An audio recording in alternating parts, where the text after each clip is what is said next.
नमो नमो। ज्ञान वैविध्य चैनल में आप सबका स्वागत। विज्ञान कक्ष के अंदर हमारा जो टॉपिक चल रहा था फिजिक्स के अंदर वो प्रकाश वाला है। प्रकाश ये फिजिक्स का पहला चैप्टर है जिसके अंदर हम कुछ एक चीज़ों को समझ चुके हैं, जैसे साधारण दर्पण क्या होता है, नियमित परावर्तन क्या होता है, या विस्तृत प्रकार का परिवर्तन क्या होता है। आज हम गोलीय दर्पण से प्रतिबिंब के निर्माण को देखने वाले हैं। कुछ एक चीजें मैंने उसमें क्लियर करवाई थी कि गोलीय दर्पण होता है, उसमें किस प्रकार से P होता है, C होता है, F होता है। ये सारी चीजें हमने पिछले उस पीरियड में ले ली थी, पिछले क्लास में ले ली थी। आज हम देखेंगे कि किस प्रकार से गोलीय दर्पण से प्रतिबिंब का निर्माण होता है, जो कि हमारे इस गोलीय दर्पण या ये प्रकाश वाली स्थिति है या प्रकाश वाला चैप्टर है जिसका उद्देश्य है। सबसे पहले हम ये देखते हैं कि जो गोलीय दर्पण होता है उस गोलीय दर्पण में कुछ एक चिन्हों की पद्धति इस्तेमाल की जाती है जिनको कार्तीय चिन्ह पद्धति कहते हैं। कार्तीय चिन्ह पद्धति, इसके अंदर हम देखेंगे कि हमने ये दर्पण लिया था, उत्तल और अवतल दर्पण दोनों बताए थे आप लोगों को कि अवतल दर्पण के अंदर इसको पीछे से पॉलिश किया जाएगा और उत्तल दर्पण में इसको अंदर से पॉलिश किया जाता है। ये दोनों में अंतर होता है, यानी इसका अंदर जो मुड़ा हुआ भाग है अवतल दर्पण में वो परावर्तक का कार्य करता है। अवतल दर्पण में, और उत्तल दर्पण में अंदर वाला जो भाग है उस पर पॉलिश होती है और बाहर वाला जो उभरा हुआ भाग होता है वो परावर्तक पृष्ठ होता है। परावर्तक पृष्ठ, इसको उत्तल दर्पण कहा जाता है। ठीक है, अब हमें इसमें देखते हैं कि ये जो बीच में लिया था ये वाला हमने लिया था द्वारक। ये इसका सेंटर जो था, इस पूरे वृत्त का जो सेंटर था उसको हमने C कहा था। यहाँ पर दोनों के बीच में F बिंदु था जिसको हम फोकस कहते हैं, जहाँ पर किरणें आकर के एक दूसरे को प्रतिच्छेदित करती है, काटती है। और ये जो भाग था इसको हमने P से पोल, O से रिप्रेजेंट किया था। ये वाला जो भाग है द्वारक, द्वारक का जो सेंटर पॉइंट होता है उसको हम पोल या ध्रुव कहते हैं। इस ध्रुव से ही हम कार्तिक चिन्ह पद्धति को देखते हैं कि किस प्रकार से उत्तल और अवतल दर्पण में अलग अलग प्रकार से बिंब और प्रतिबिंब की स्थिति के आधार पर लेते हैं। जो हमारा P वाला भाग था उसको हमने बिल्कुल बीच में ले लिया। ये मुख्य अक्ष, क्योंकि समांतर किरण पुंज इससे मुख्य अक्ष से हमें मिलती है, तो इस आधार पर हमने P वाला जो बिंदु था वहां से इसको क्रॉस कर लिया। ये निर्देशांक ज्यामिति के अंदर आप लोगों ने पढ़ा भी होगा। O ये लेटी V होती है, उसको x डैश बोल दिया। ये खड़ी है, इसको हमने y डैश बोल दिया। जब हम इधर आते हैं O से x की ओर, तब हमेशा क्या होता है, पॉजिटिव होता है, यानी इसमें हम धनात्मक स्थिति लेते हैं। यदि हम O से O डैश की ओर जाते हैं, x डैश की ओर, ये तो हमारा हो गया ऋणात्मक और ये हो जाएगा हमारा धनात्मक। इधर वाला भाग क्या होगा, धनात्मक होगा। ये O से y की तरफ हम जाते हैं तो हमारा भाग होगा धनात्मक। ठीक है, और O से y डैश की ओर यानी नीचे की ओर आते हैं तब ये ऊंचाई हमारी क्या हो जाएगी, ऋणात्मक हो जाएगी। अब हम इस आधार पर हम लेते हैं कि बिंब जो होता है उसकी दूरी है या प्रतिबिंब की दूरी है या प्रतिबिंब की ऊंचाई है, किस आधार पर हम उनका मापन करते हैं। इनके आधार पर देखिए, हमेशा जो हमारा बिंब होता है यानी वस्तु होती है वस्तु हमेशा जैसे अवतल दर्पण ले रहे हैं या उत्तल दर्पण ले रहे हैं, हमेशा इधर, यानी ये कौन सी साइड है, बाईं ओर है, बाईं ओर साइड में हम बिंब को लेते हैं। बिंब का मतलब यहाँ पर कोई वस्तु है, यहाँ पर रखते हैं, इस साइड में रखते हैं, इस साइड में रखते हैं। इसका मतलब यहाँ से इसकी जो दूरी होगी वो कैसी होगी, धनात्मक होगी। तो हम क्या लेंगे, सॉरी, ये वाला भाग धनात्मक होता है और ये होता है ऋणात्मक, ये ऋणात्मक होता है। थोड़ा सा ध्यान दीजिएगा, गलती से ये बता दिया, ये इधर वाला धनात्मक होगा और इधर वाला ऋणात्मक होगा। ये जो ऋणात्मक है तो हमेशा बिंब और वस्तु को किधर रखा जाएगा, बाईं ओर रखा जाएगा। और बाईं ओर का मतलब हो गया कि वस्तु की जो दूरी होगी कहाँ से, इस ध्रुव से, वो हमेशा क्या होगी, नेगेटिव आएगी, यानी ऋणात्मक दूरी मानी जाएगी। ठीक है। दूसरा, इस साइड में और क्या क्या होता है, यहाँ पर मैंने कह दिया C है, यहाँ पर कहा F है। C से O तक की दूरी है, उसको हम क्या कहते हैं, वक्रता त्रिज्या कहते हैं। तो ये भी क्या होगी, इधर है तो क्या हो जाएगी, ऋणात्मक है। F से O की बीच की दूरी को हम क्या कहते हैं, फोकस दूरी, जिसको स्मॉल f से रिप्रेजेंट करते हैं। तो ये भी क्या होगी, इस साइड में है दूरी, तो ये क्या हो जाएगी, ऋणावेशित रहेगी, यानी ऋणात्मक इसको हमें दिखाएंगे। ठीक है। ये स्थिति तो किस में है, अवतल दर्पण में, ये सारी स्थितियां। दूसरा, ये जो बिंब वस्तु रखी हुई है इस साइड में है, चाहे वो उत्तल दर्पण हो चाहे वो अवतल दर्पण हो, हमेशा बाईं ओर ही हम वस्तु को रखते हैं। तो बाईं ओर रखने का मतलब क्या हुआ, इस उत्तल दर्पण में भी वस्तु की जो दूरी होगी वो क्या होगी, ऋणात्मक ही होगी। ठीक है, ऋणात्मक ही रहेगी, दोनों में कॉमन हो गई चीज। दूसरी, वक्रता त्रिज्या और फोकस दूरी, इसमें क्या होता है, इधर की ओर होता है, C इधर होता है, F इधर होता है। तो ऐसी स्थिति में जो स्मॉल f यानी फोकस दूरी है, इधर हम क्या मान रहे हैं, धनात्मक है, तो दर्पण के उस तरफ है, तो ऐसी स्थिति में इसको हम क्या कहेंगे कि ये यहाँ पर धनात्मक होती है, जबकि इसमें क्या थी, ऋणात्मक थी। दूसरा, तीसरी चीज, C और O के बीच की दूरी, जिसको हम क्या कहते हैं, वक्रता त्रिज्या। वक्रता त्रिज्या क्या थी, अवतल दर्पण में इधर थी तो ऋणात्मक थी, इसमें क्या है, दर्पण के उधर है, तो वो क्या हो जाएगी, दूरी धनात्मक रहेगी। ये स्थितियां ले ली।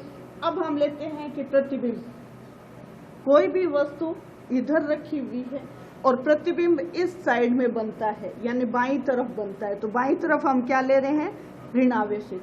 यदि प्रतिबिंब बाईं तरफ बनेगा, प्रतिबिंब बाईं ओर बनता है,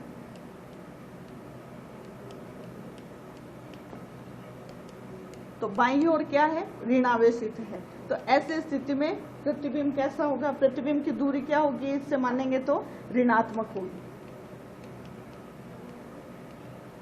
और जब इधर प्रतिबिंब बनता है, दूरी तो हमने ऋणात्मक ले ली, और यदि प्रतिबिंब को हम देखें कि उसकी स्थिति क्या है, प्रतिबिंब सीधा बन रहा है कि उल्टा बन रहा है, जब हम इधर देखते हैं तो हमेशा प्रतिबिंब उल्टा बनता है, उल्टा बनता है।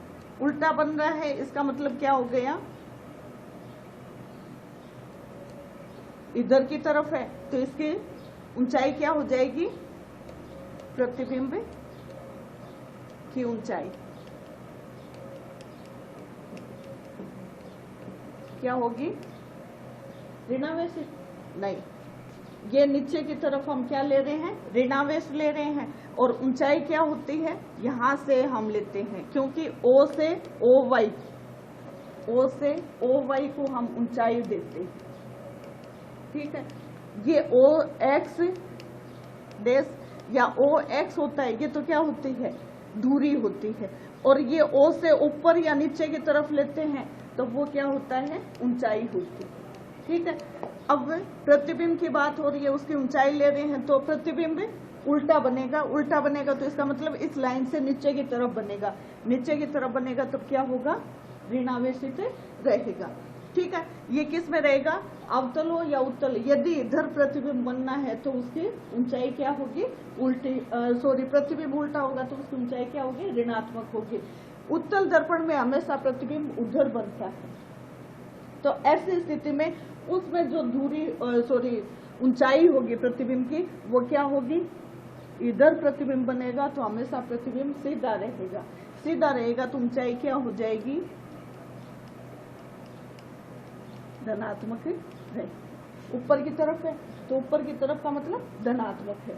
यदि प्रतिबिंब नीचे बनता तो वो ऋणात्मक होते। प्रतिबिंब की ऊंचाई है, ठीक है। दूसरा एक चीज और देखिएगा कि प्रतिबिंब यदि दर्पण से इधर बनता है तो ऐसे स्थिति में तो प्रतिबिंब क्या होता है, वास्तविक होता है। और यदि दर्पण के उस तरफ, कौन से में, उत्तल दर्पण में होता है। अवतल दर्पण में भी एक कंडीशन आती है जिसमें प्रतिबिंब दर्पण के पीछे की तरफ बनता है। तो ऐसे स्थिति में जब प्रतिबिंब दर्पण के पीछे बनेगा तब हमेशा क्या होगा, आभासी होगा, प्रतीत होगा, आभासी है। दूसरा, प्रतिबिंब यदि दर्पण के इधर बनता है तो ऐसी स्थिति में वो प्रतिबिंब वास्तविक होगा और क्या होगा, उल्टा होगा। और इधर बनेगा तो प्रतिबिंब क्या होगा, यानी दर्पण के पीछे की तरफ यदि प्रतिबिंब बनता है तो आभासी होगा और सीधा होगा। सीधा है इसका मतलब उसकी ऊंचाई क्या है, धनात्मक है। उल्टा है तो इसका मतलब उसकी ऊंचाई क्या है, ऋणात्मक है। इन चीजों को विशेषकर ध्यान में रखना है क्योंकि न्यूमेरिकल पोर्शन इसी पर आधारित है कि अवतल दर्पण में बिंब की दूरी क्या है, धनात्मक है कि ऋणात्मक है, प्रतिबिंब की ऊंचाई क्या है, धनात्मक है कि ऋणात्मक है। इस प्रकार से हमें उन स्थितियों को देखते हुए हमें ये बताना होता है। तो फटाफट एक बार और मैं रिवाइज करवा देती हूँ इसको। ये कार्तीय चिन्ह पद्धति कहलाती है। इधर क्या क्या है, CAF है यानी फोकस बिंदु है और वक्रता केंद्र, वक्रता त्रिज्या, फोकस दूरी, ये हमेशा क्या होगी, ऋणात्मक होगी, ठीक है। ये हमेशा ऋणात्मक आनी है। दूसरा, अवतल दर्पण में प्रतिबिंब हमेशा इधर बनता है। इधर बन रहा है इसका मतलब प्रतिबिंब की दूरी क्या होगी, इस O बिंदु से प्रतिबिंब की दूरी ऋणात्मक होगी। प्रतिबिंब उल्टा बनता है, उल्टा बनने का मतलब क्या हुआ, नीचे की तरफ, और इधर ये क्या है, नीचे की तरफ ऋणावेशित है, इसलिए उसकी दूरी क्या होगी, ऊंचाई क्या होगी, ऋणात्मक होगी। और दर्पण के उधर अगर प्रतिबिंब बन रहा है तो ऐसी स्थिति में उसकी ऊंचाई क्या होगी, ऊपर की तरफ रहेगा, सीधा रहेगा तो उसकी ऊंचाई धनात्मक होगी। इस प्रकार से हम इन चिन्हों का प्रयोग करते हैं। अब ये चिन्ह तो देख लिए, अब हमें देखना है कि जो प्रतिबिंब बनता है उस प्रतिबिंब के अंदर विभिन्न प्रकार से किरणों का आगमन होता है। तो वो किरणें कैसे आती हैं, कैसे आपतित होती है, फिर उनका कैसे परावर्तन होता है, उन चीजों को हम देखेंगे कि जो प्रतिबिंब बनना है उसमें आपतित किरण व अपवर्तित किरण कौन कौन से रास्ते से आती है।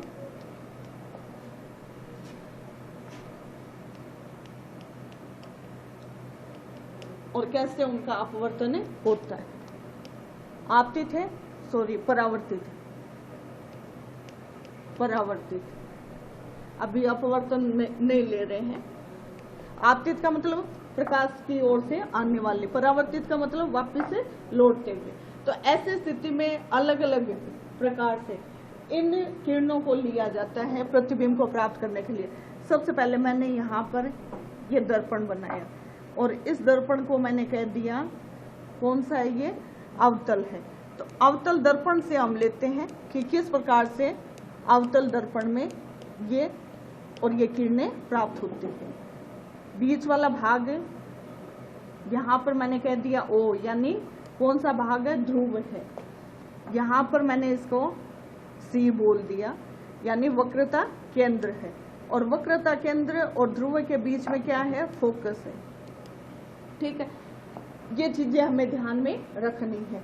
सबसे पहले हम इसमें स्थिति लेते हैं कि जो आपतित किरणें हैं वो यदि इस मुख्य अक्ष, इसको मुख्य अक्ष कहा जाता है, ये मुख्य अक्ष, इस मुख्य अक्ष के समानांतर यदि कोई किरण आती है, यहाँ से आए, यहाँ से आए, यहाँ से आए, यहाँ से आए, जहाँ से भी आती है, तो उस स्थिति में उसका परावर्तन किधर होगा, यानी वो किरणें इस परावर्तक पृष्ठ से टकरा करके किस साइड में निकलती है। सबसे पहले हमने क्या लिया है, आपतित किरण, और आपतित किरण क्या है, समानांतर किसके, मुख्य अक्ष के। तो मुख्य अक्ष के समांतर किरणें, ये जो किरणें होती है एक बड़े से पुंज के रूप में आती है, और जब उस पृष्ठ से टकराती है तो उस स्थिति में उस बड़े से पुंज को लेते हैं तो प्रतिबिंब की स्थिति स्पष्ट नहीं हो पाती। इसके लिए जब हम कहीं पर प्रयोग करते हैं या कहीं पर इसका इस्तेमाल करते हैं तब हम क्या करते हैं कि ये जो किरणों का बड़ा पुंज होता है इसको समांतर किरणों के रूप में, यानी एक छोटा सा पुंज प्राप्त करने के लिए परावर्तक पृष्ठ को यूज में लिया जाता है। जैसे यहाँ पर हम देख रहे हैं अवतल दर्पण का है, यह अवतल दर्पण है, यानी बाहर से पॉलिश्ड है, अवतल दर्पण है। इस अवतल दर्पण का प्रयोग मोस्टली जो लाइटें, ये गाड़ियां होती है व्हीकल, उनकी जो हेडलाइट होती है उस बल्ब के आगे की तरफ होता है, जिससे बल्ब का जो प्रकाश आएगा वो इसके फोकस पर केंद्रित हो जाएगा, जिसके फलस्वरूप क्या होगी, वो किरणें समांतर इस प्रकार से प्राप्त होगी और वो प्रकाश को क्या कर देगी, प्रसारित करती है, जिससे छोटे से बल्ब से काफी दूर तक उस प्रकाश को देखा जा सकता है। ठीक है, तो इन्हीं चीजों को हम ले रहे हैं कि किस प्रकार से मुख्य अक्ष के समांतर किरणों को ले जाया जाए। जैसे ये मुख्य अक्ष है, इसके समांतर एक किरण निकली, दो किरण निकली, इसको मैंने इधर ऐसे ऐसे एरो लगा दिया, इसका मतलब ये क्या है, इसके समांतर है, मुख्य अक्ष के समांतर है। जब ये यहाँ पर इस पृष्ठ से, ये समतल है पृष्ठ, गोलीय है, गोलीय पृष्ठ, इससे जब टकराती है, टकराने के बाद में ये परावर्तित होती है, ये यहाँ से टकराई और ये परावर्तित हुई। ये किरणें हमेशा जो इसके समांतर आएगी, किसके, मुख्य अक्ष के समांतर आएगी, परावर्तन के बाद में ये क्या हो जाएगी, परावर्तन की घटना होगी तब ये फोकस से होती हुई निकलेगी। कहने का मतलब जब मुख्य अक्ष के समांतर कोई किरण आएगी तो ये किरण कहाँ से गुजरेगी, एफ से गुजरेगी, यानी फोकस से गुजरेगी। ठीक है, परावर्तन के बाद में पहली घटना। दूसरी घटना हम लेते हैं कि ये जो मुख्य अक्ष के समांतर आ रहे थे, एफ से जा रहे थे, अब हम क्या देखेंगे कि एफ से आए कोई, यानी फोकस से, फोकस किरण हो। फोकस किरण का मतलब कि ये हमारा अवतल दर्पण है और ये इसका सी पॉइंट है और ये इसका एफ है। ठीक है, ये इसका एफ है। प्रकाश की किरण क्या कह रहे हैं, इधर कोई प्रतिबिंब रखा हुआ है, वहां से ये इस प्रकार से फोकस से आपतित किरण है, इससे टकराएगी और क्या हो जाएगी, परावर्तित होगी, और परावर्तित होकर क्या होगी, ये जो मुख्य अक्ष है इसके समांतर निकल जाएगी। इसमें क्या था, मुख्य अक्ष के समांतर आ रही है, एफ से निकल रही है, अब क्या हो रही है, एफ से आ रही है और मुख्य अक्ष के समांतर निकल रही है। यहाँ से भी हम ले, नीचे से भी, तो इस प्रकार से ये इस पृष्ठ से टकरा रही है, ये आपतित है, जो ऐसे एरो लगाया हुआ है वो आपतित है, और जो इस प्रकार से एरो लगाया हुआ है वो क्या है, अपवर्तित है। ये किरण आई दूसरी, और दूसरी आकर के क्या हो जाएगा, मुख्य अक्ष के समांतर इसका परावर्तन हो जाएगा। दो कंडीशन ले ली। तीसरी कंडीशन, यदि हम इन किरणों को तिर्यक रूप से लें, यानी इन किरणों को हम तिर्यक किरण कहें, ऐसी स्थिति में ये इसका कैसे होगा, ये है, ये इसका O है, ये इसका F है, ये इसका P है। तिर्यक का मतलब ऐसे आई, तिरछी आई, इस O बिंदु पर आई, और परावर्तन के बाद में जितने कोण से, इसको अभिलंब कह सकते हैं, अविलंब से जितना कोण ये बनाएगी उतना ही परावर्तन के बाद में इधर भी कोण बनेगा। ये आपतित किरण है और ये क्या हो गई, परावर्तित किरण हो गई। तो ये जिस कोण से आएगी उसी कोण से क्या हो जाएगी, परावर्तित हो जाएगी। ये तीसरी कंडीशन ले ली। एक चौथी कंडीशन और है इसमें जिसको मैं बताती हूँ। जो ये मुख्य अक्ष है यानी सी है, उसमें से कोई किरण निकले जिसको हम क्या कहेंगे, वक्रता त्रिज्या से या वक्रता केंद्र से गुजरने वाली किरण, वक्रता केंद्र से गुजरे तो उसका परावर्तन कैसे होगा। ये है हमारा दर्पण गोलीय और ये हमारा सी है और ये एफ है।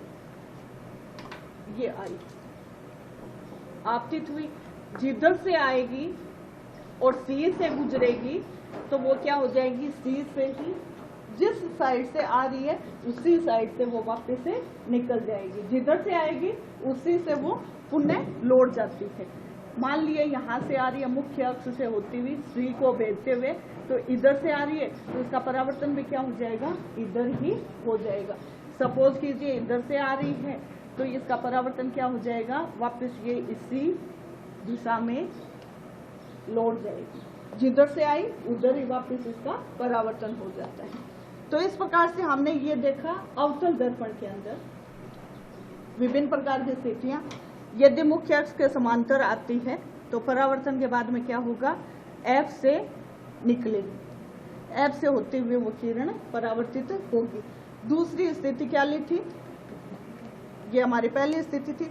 दूसरी थी फोकस से किरण, यानी फोकस से होती हुई कोई किरण आती है, आपतित होती है तो परावर्तन के बाद में क्या होगा, मुख्य अक्ष के समांतर वो निकल जाएगी। ठीक है, ये दूसरी किरण है, ये परावर्तन के पश्चात क्या हो जाएगा, मुख्य अक्ष के समांतर निकल जाएगी। तीसरी स्थिति क्या ली, फोकस से किरण ली, सॉरी तिर्यक किरण ली। तिर्यक किरण का मतलब क्या है कि जब हम इस O बिंदु पर तिरछी किरण आपतित करवाते हैं तो उसका परावर्तन क्या होगा, उतने ही एंगल पर दूसरी तरफ परावर्तन हो जाता है, तिर्यक प्रकार से वो निकल जाती है। चौथी कंडीशन क्या ली, वक्रता केंद्र पर अगर किरण आपतित होती है वक्रता केंद्र से होती हुई, तो ऐसी स्थिति में वक्रता केंद्र से होती हुई आ रही है तो वापस उसी दिशा में वो पुनः लौट जाती है, तो उसका परावर्तन उसी दिशा में हो जाता है। ये चार कंडीशन ली। अब ये चार कंडीशन हम उत्तल दर्पण में भी देखते हैं। अब उत्तल दर्पण में मैं ये नहीं लिखूंगी कि इधर क्या था, आपको बताती रहूंगी। उत्तल दर्पण के लिए किरण आरेख बनाना हो तो उसके लिए हम आपतित और परावर्तित किरणों को देखते हैं। उत्तल दर्पण बनाना कैसे है, इस प्रकार से बनाना है। पहली कंडीशन क्या थी हमारी कि समांतर किरण है और इसका परावर्तक पृष्ठ कौन सा है, ये वाला, और पॉलिश किधर की हुई है, अंदर की तरफ की हुई। ठीक है, पॉलिश किसकी होती है, या तो सिल्वर की रहेगी या एल्यूमिनियम की रहेगी। ठीक है, ये परावर्तक पृष्ठ है और दर्पण इधर से गोलाकार स्थिति में है तब इसका वक्रता केंद्र और एफ का कहाँ होगा, इस साइड में रहेगा। ठीक है, ये इस प्रकार से इसको हम पीछे की तरफ बढ़ा सकते हैं, सिर्फ सपोज। और ये इसका क्या है, MN द्वारक है और ये इसका क्या है, पोल है। ठीक है, अब हम इसमें पहले स्थिति लेते हैं समांतर किरण। समांतर किरण का मतलब क्या हुआ कि ये मुख्य अक्ष है और इधर हमारा क्या है, बिंब रखा हुआ है, कोई वस्तु रखी हुई है, इससे हमें प्रकाश की किरणों को लाना है। ठीक है, ये आगे। अब उत्तल दर्पण है, उत्तल दर्पण में क्या होता है, वास्तविक रूप से किरणें मिलती नहीं है, उसमें तो अभिसारित हो रही थी और इसमें क्या होता है, अपसारित होता है, फैलती है। तो ऐसी स्थिति में यदि हम इन किरणों को पीछे की तरफ लेकर जाएं तो वो हमें मिलती हुई प्रतीत होती है। ये किरण आई और आने के बाद में ये वापस ऐसे लौटी, अपसारित हुई। ठीक है, अगर इनको मैं पीछे की तरफ ले जाऊं तो ये इस प्रकार से यहाँ पर एक बिंदु पर मिलती हुई नजर आती है, और वो बिंदु क्या है, एफ, जिसको हम क्या कहते हैं, फोकस कहते हैं। यानी इसको पीछे की तरफ अगर हम देखें, ये किरण तो आई और अपवर्तित हो गई, ऐसे निकल गई, लेकिन पीछे की तरफ यदि हम इसको लेकर जाएं तो हमें ये एफ पर मिलती हुई नजर आती है। ठीक है। दूसरी कंडीशन क्या थी कि यदि ये तो समांतर थी, अब यदि हम एफ से माने, एफ हमारा किधर है, ये वाला है, ये सी है, ये एफ है।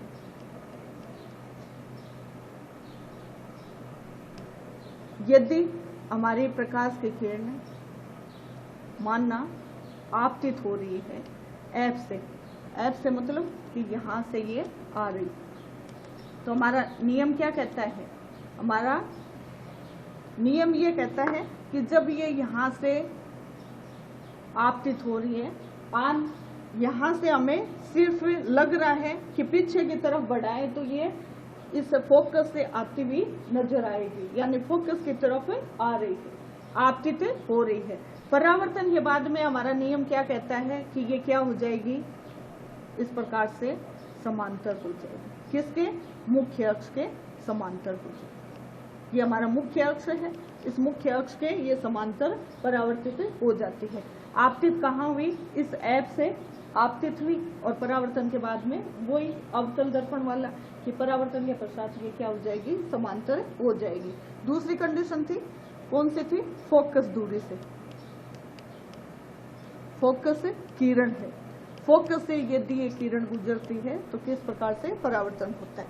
तीसरी कंडीशन क्या थी, तिर्यक माने, ये हमारा क्या है, ओ है, ठीक है, ओ बिंदु है। तिर्यक प्रकार से माने तो ये हमारा द्वारक है, ये सी है, ये एफ है और ये ओ है।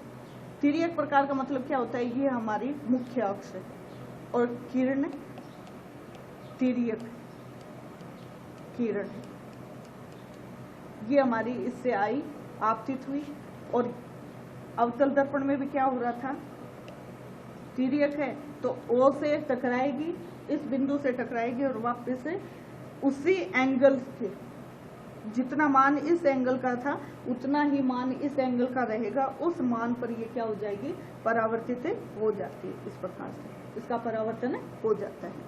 तो तीसरी कंडीशन हो गई। चौथी कंडीशन क्या थी कि ये यदि सी से गुजरे, सी का मतलब क्या है, वक्रता, वक्रता बिंदु से गुजरे, से गुजरने वाली किरण, ये हमारा उत्तल दर्पण है और ये हमारा P है और ये F है और ये हमारा C है। इसको क्या बोलते हैं, वक्रता केंद्र। और इसी से हमें गुजारना, कैसे प्रकाश की किरण आएगी। और अवतल दर्पण में क्या था कि जब ये प्रकाश की किरण इस बिंदु से आती है तो परावर्तन भी उसी दिशा में हो जाता है। सपोज कीजिए ये ऐसे आ रही है, इसको अगर मैं पीछे की तरफ बढ़ा दूं तो ये क्या लगेगा कि यहाँ से ये आ रही है, ठीक है। और परावर्तन क्या हो जाएगा, ये आपतित हुई और परावर्तन इसी दिशा में हो जाएगा। सपोज कीजिए ये यहाँ से आ रही है, यहाँ से आई और परावर्तन भी क्या हो जाएगा, इधर ही हो जाएगा। सपोज कीजिए इधर से ये किरण आ रही है, यहाँ से आती हुई प्रतीत हो रही है, ये आपतित हुई और आपतन के बाद में ये परावर्तित हो जाती है।